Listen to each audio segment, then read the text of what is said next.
I hope so you doing well. Welcome to live session 2026। ठीक है, सो आज हम हमारा YouTube का सबसे पहला लाइव है, तो लाइव में आप सबसे पहले थम्स अप भेज दीजिए, मुझे फटाफट से अपनी अटेंडेंस लगा दीजिए।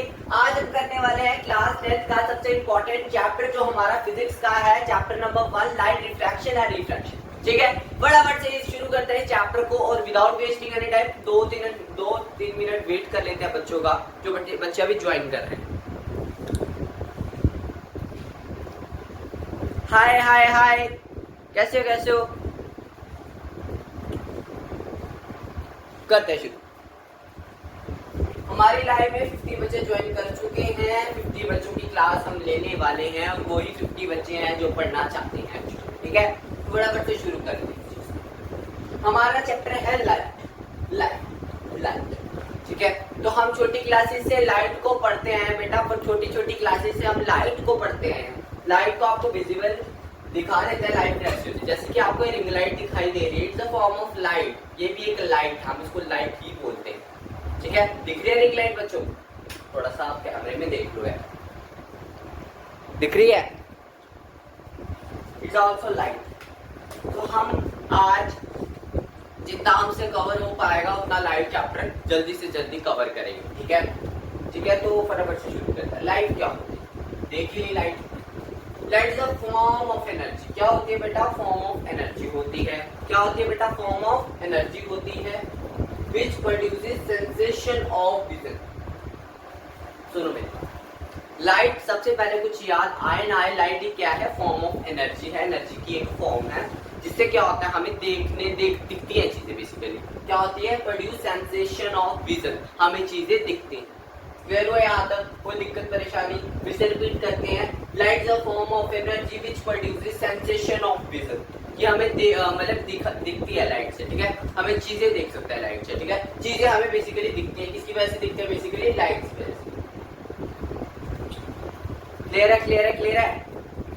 देख लो जल्दी।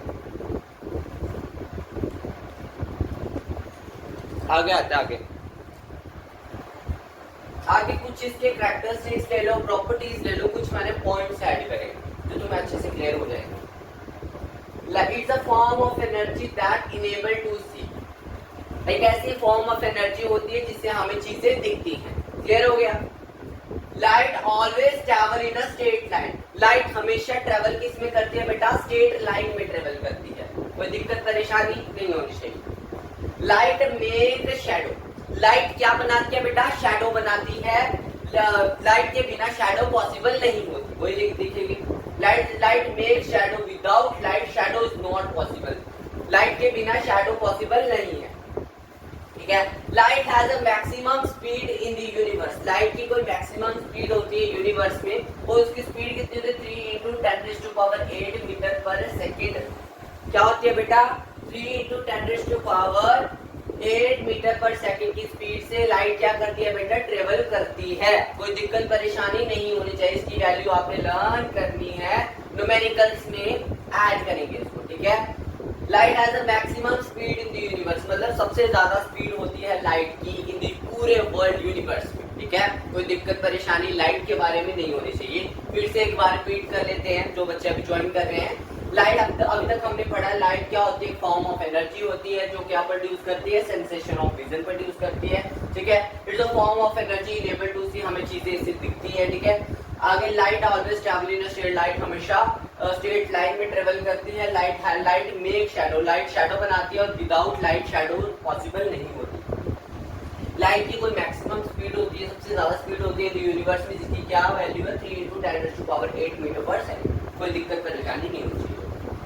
आगे आते हैं लाइट एंड इट्स सोर्स। ये भी थोड़ा इंपॉर्टेंट है। ठीक है, ये तो बेटा P/Q है, ये तो करना पड़ेगा। 2021-19 डायरेक्ट 2 नंबर का क्वेश्चन पूछ लिया। सोर्स ऑफ लाइट बताओ। 2 सोर्सेज है, ल्यूमिनेस और नॉन ल्यूमिनेस। करते हैं। ठीक है, ल्यूमिनस सोर्स। अब हमारा फर्स्ट पॉइंट आ गया ल्यूमिनस सोर्स। ल्यूमिनस सोर्स क्या होता है? ल्यूमिनस कुछ याद आए ना आए, पेपर में एक चीज याद हमेशा आनी चाहिए आपकी। ल्यूमिनस सोर्स एल से ल्यूमिनस, एल से लाइट, मतलब किसके रिलेट कर रहा है? लाइट से। मतलब कि वो वाले सोर्स जिनके पास अपनी लाइट होती है उनको हम क्या बोलते हैं बेटा? ल्यूमिनस सोर्स बोलते हैं। ठीक है, कोई दिक्कत परेशानी? Source which have on light is called luminous source. अब मैंने एक लाइन पढ़ ली, इसका पूरी ये जो पैराग्राफ में दिख रहा है छोटा छोटा सा तीन लाइन, इनका सेम मतलब, ठीक है, फटाफट से करते हैं। एनी ऑब्जेक्ट और substance that produce an emits light, ऐसा कोई ऑब्जेक्ट जो कि अगर प्रोड्यूस करता है लाइट को, कुछ एमिट करता है लाइट को, ठीक है, rather than reflecting it from another source, ठीक है। मतलब कि क्या आपको सबसे इन कंक्लूजन में ये बताया गया है कि लाइट ये जो होता है ल्यूमिनस सोर्स, वो वाले सोर्स होते हैं जिनके पास अपनी लाइट होती है और ये प्रोड्यूस करते हैं और एमिट करते हैं लाइट को, ठीक है। अब देखो यहाँ से सुनो, इसमें एग्जांपल हमारी आती है सन की एंड स्टार्स की, क्योंकि इनके पास क्या होती है बेटा, अपनी लाइट होती है और ये ट्रांसफर की करते हैं लाइट को, ठीक है। जैसे कि मून के पास ट्रांसफर होती है सन की लाइट, जिससे हमारे फुल मून वगैरह दिखता है, वो हम आगे पढ़ेंगे, ठीक है बेटा। अगला जो हमारा चैप्टर है मतलब ह्यूमन आई कलरफुल वर्ल्ड, उसमें वर्ल्ड डिटेल से रिफ्लेक्शन वगैरह दिखाएगा। आगे हमारा non luminous source. Non luminous source कौन से सोर्स होते हैं जिनके पास अपनी लाइट नहीं होती, ठीक है। कौन से सोर्स होते हैं जिनके पास अपनी लाइट नहीं होती, पढ़ते हैं आगे।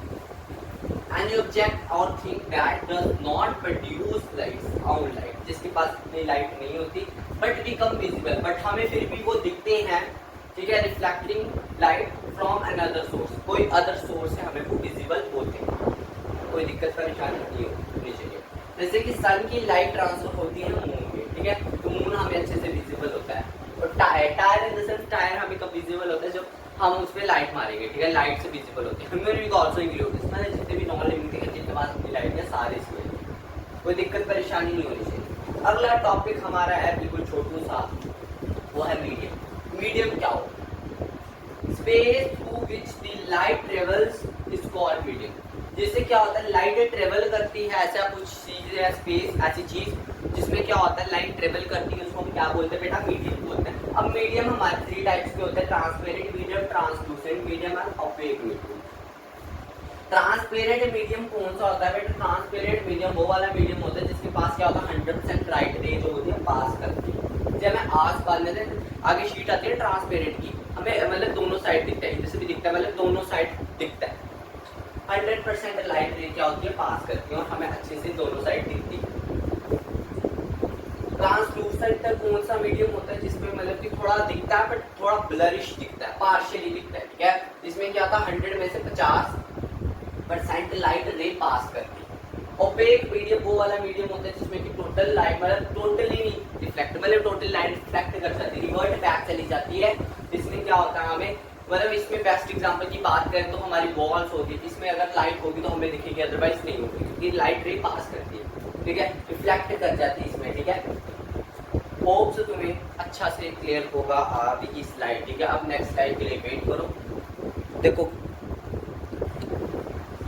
Now coming to the next part, अब हम पढ़ेंगे मीडियम डिपेंड्स अपॉन डेंसिटी। किस पे डिपेंड करता है? मीडियम डेंसिटी पे डिपेंड करता है, ठीक है। डेंसिटी होती है ratio of mass per unit volume, ठीक है, ये हम पढ़ चुके हैं बेटा, 9th क्लास में आपने पढ़ा है। डेंसिटी किसके बराबर होती है? The ratio of mass per unit volume, उसको हम क्या बोलते हैं? डेंसिटी को लिख देते हैं यहाँ पे, मास पर यूनिट वॉल्यूम, ठीक है बेटा। अब इसमें 2 मीडियम्स आएंगे हमारे, क्या आएगा? डेंसर मीडियम, एक आता है रेयर मीडियम। डेंसर मीडियम कौन सा होता है? डेंस मतलब घना, जिसमें मॉलिक्यूल्स क्या होते हैं, very close to each other होते हैं, ठीक है, इसमें आता है हमारा वाटर। रेयर मीडियम वो वाला मीडियम होता है जिसमें कि वो लूजली पैक्ड होते हैं मॉलिक्यूल्स, मतलब कोई यहाँ पे है कोई वहाँ पे, ठीक है, बहुत ज्यादा फार मतलब दूर होते हैं, close far are not close to each other, इसमें आता है हमारा एयर। होप से तुम्हें मीडियम डिपेंड्स अपॉन डेंसिटी अच्छे से क्लियर होगा। अब आता है हमारा मोस्ट इंपॉर्टेंट टॉपिक जो हमारा है P/Q बेटा, मतलब यार P/Q लिख लो क्योंकि हर बार पूछ जाता है, तो मेरे को डेट्स इतनी याद नहीं, कब आया कब नहीं आया। ऐसे मेरे को याद है कि 2024 को मेरे पेपर में जरूर आया, ठीक है। तो फटाफट से कहते हैं reflection of light. Reflection of light क्या? रिफ्लेक्शन ऑफ लाइट जो is a phenomena of bouncing back of light. Light क्या करती है? बाउंस बैक करती है after falling on the poly surface known as reflection of light. Bouncing back का मतलब एक साइड सपोज करो, देखो यहाँ पे मैंने मिरर ले लिया, तो यहाँ पे लाइट रे पास करी, ये रिवर्ट बैक चलेगी, बाउंस करके बैक चलेगी, ठीक है, पॉली सरफेस को टच करके वापस चलेगी, इसको हम क्या बोला? Bouncing back of light after falling poly surface. Poly surface यहाँ पे मैंने क्या लिया? मिरर लिया है। आफ्टर टचिंग मतलब जब तक ये देखो ना, मेरी बात सुनो, जब मैंने लाइट रे यहाँ पे पास करे, आपको होप्स हो यहाँ पे स्लाइड में दिख ही रहा है, लाइट रे मैंने पास कराई, यहाँ पे पॉली सरफेस टच हुई तो वो रिवर्ट बैक चलेगी, ठीक है। इसको हम क्या बोलते हैं, रिफ्लेक्शन बोलते हैं, टच सिर्फ से समझते हैं। Phenomena of bouncing back of light after falling on poly surface is known as reflection of light. Clear हो गया?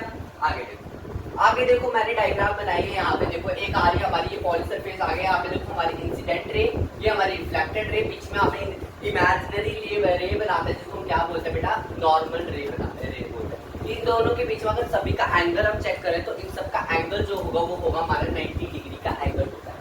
ओवरऑल एंगल की बात करते हैं तो एंगल कितना होता है बेटा, 90 डिग्री का एंगल बनता है। तो आई से डिनोट करते हैं हम इंसिडेंट रे एंड आर से डिनोट करते हैं रिफ्लेक्टेड रे, ठीक है। होप सो क्लियर होगा, ठीक है। अब आता है हमारे लॉज ऑफ रिफ्लेक्शन, ठीक है। Laws of reflection most important है, इसको भी इंपॉर्टेंट लेके चलना क्योंकि रिफ्लेक्शन की डेफिनेशन तो कोई नहीं पूछता, उसके लॉज साथ में ही क्वेश्चन आता है। Explain the laws of reflection and define reflection, ठीक है। तो देखो incident ray, reflected ray and normal ray lie on a same plane, या सीधा लिख ले इंसिडेंट रे, नॉर्मल रे या reflected ray lie on same plane, जैसे आपको दिखेगा सेम प्लेन पे ही लाई कर रहे हैं। इंसिडेंट रे, रिफ्लेक्टेड रे, नॉर्मल रे सभी सेम प्लेन पे लाई करते हैं। Angle of incident is always equal to the angle of reflection. Angle of incident, incident का एंगल जो होगा किसके बराबर होगा, हमेशा एंगल ऑफ रिफ्लेक्शन। मतलब कि जो आई होगा वो आर के बराबर है, मतलब angle I is equal to angle R के बराबर। कोई दिक्कत परेशानी नहीं होनी चाहिए। आगे देखो angle I is equal to angle R। Clear हो गया रिफ्लेक्शन ऑफ लाइट? जल्दी से कमेंट बॉक्स में लिख दो। क्लियर हो गया, क्लियर हो गया, क्लियर हो गया। आगे देखो टाइप्स ऑफ रिफ्लेक्शन। अब ये तुम्हारे ऐप सिलेबस में तो नहीं है बट आपने करना है क्योंकि आपके एमसीक्यू में पूछे जा सकते हैं क्योंकि ये जनरल क्वेश्चन है। रिफ्लेक्शन होगा तो ये थोड़ा सा टॉपिक कर लेते हैं। टाइप्स ऑफ रिफ्लेक्शन, अब इसमें टाइप्स कौन कौन से आएंगे, regular reflection and irregular reflection, ठीक है। तो रेगुलर रिफ्लेक्शन वही सेम जो हमने रिफ्लेक्शन मेन वाली पढ़ी, जिसमें पॉली सरफेस पे टच करती है लाइट, बाउंस बैक चली जाती है, उसको हम क्या बोलते हैं, रिफ्लेक्शन। आप जूम करके देखो यहाँ पे इंसिडेंट रे, रिफ्लेक्टेड रे, बीच में नॉर्मल है, मतलब पॉली सरफेस को टच करके वो रिवर्ट बैक चली, ठीक है। आगे आ गया हमारा इरेगुलर रिफ्लेक्शन। इरेगुलर